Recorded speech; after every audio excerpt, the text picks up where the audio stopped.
বিসমিল্লাহির রহমানির রহিম। আসসালামু আলাইকুম। সবাই কেমন আছেন? ফ্যামিলিস কিচেন থেকে আপনাদের আরও একবার স্বাগতম।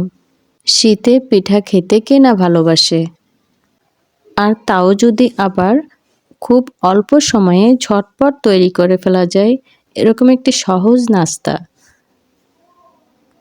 দেখতে যতটা লোভনীয়, খেতে কিন্তু অসাধারণ টেস্ট।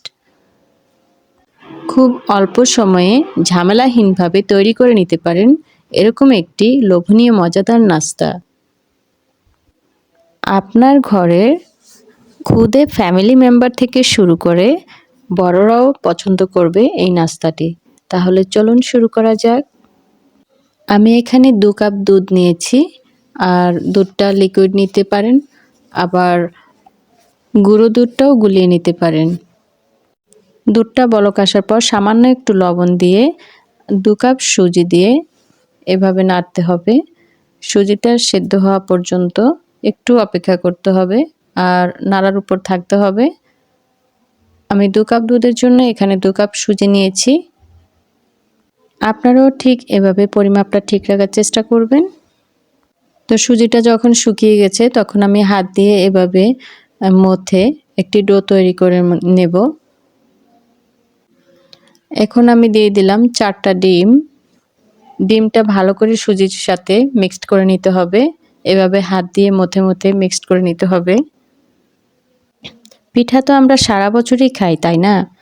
শীতের সময় পিঠাটা খেতে একটু বেশি মজা হয়। তো দেখুন আমি কিভাবে মথে নিয়েছি। এখন নরম হয়ে গেছে ডিমটা দেওয়াতে। এখন আমি শিরা তৈরি করে নেব।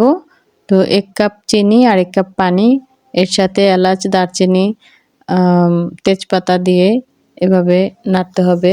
বেশি ঘন করার প্রয়োজন নেই, বলক আসা পর্যন্ত একটু অপেক্ষা করতে হবে।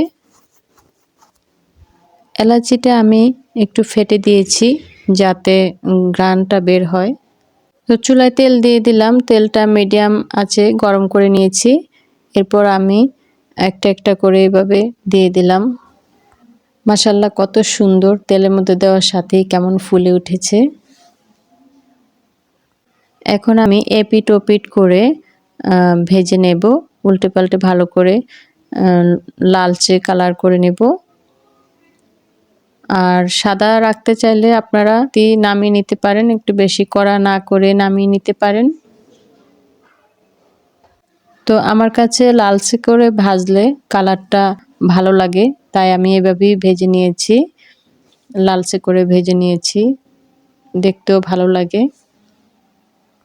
অন্য যে কোনো পিঠা তৈরিতে যতটা পরিশ্রম এবং ঝামেলা হয়, এই পিঠাটা একদমই ঝামেলাহীনভাবে তৈরি করা যায়। তো এখানে শিরাটাও আমার হয়ে গেছে, আর পিঠাটাও আমার ভাজা হয়ে গেছে। মাশাআল্লাহ, কত সুন্দর প্রত্যেকটা পিঠা ফুলেছে, দেখতেও অনেকটা লোভনীয় হয়েছে। পিঠাটা আমি তেলে থেকে নামানোর পরে গরম গরম দেব না, একটু গরমটা কমে গেলে তারপর আমি শিরার মধ্যে দিলাম। ছোট্ট একটা রিকোয়েস্ট আপনাদের কাছে, আমার ভিডিওটি ভালো লাগলে অবশ্যই প্লিজ একটা লাইক দিয়ে দিবেন। ভিডিও সম্পর্কে কোনো প্রশ্ন থাকলে কমেন্ট সেকশনে জানাবেন। আর হ্যাঁ, চ্যানেলটিকে সাবস্ক্রাইব করতে ভুলবেন না। তো এটা অনেকেই রসবড়া পিঠাও বলে থাকে। এক এক অঞ্চলে এক এক ধরনের নাম বলা হয়ে থাকে পিঠাটাকে।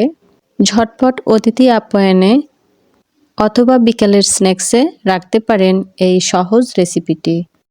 ভিডিওটি শেষ পর্যন্ত দেখার জন্য সবাইকে অসংখ্য ধন্যবাদ। আজকের মতো এখানেই বিদায় নিচ্ছি। সবাই অনেক বেশি ভালো থাকবেন, সুস্থ থাকবেন। এই শীতে ছোট থেকে বড় সবার প্রতি সবাই খেয়াল রাখবেন। আর এই পিঠাটি একবার হলেও বানানোর চেষ্টা করবেন, অবশ্যই ভালো লাগবে। আল্লাহ হাফেজ।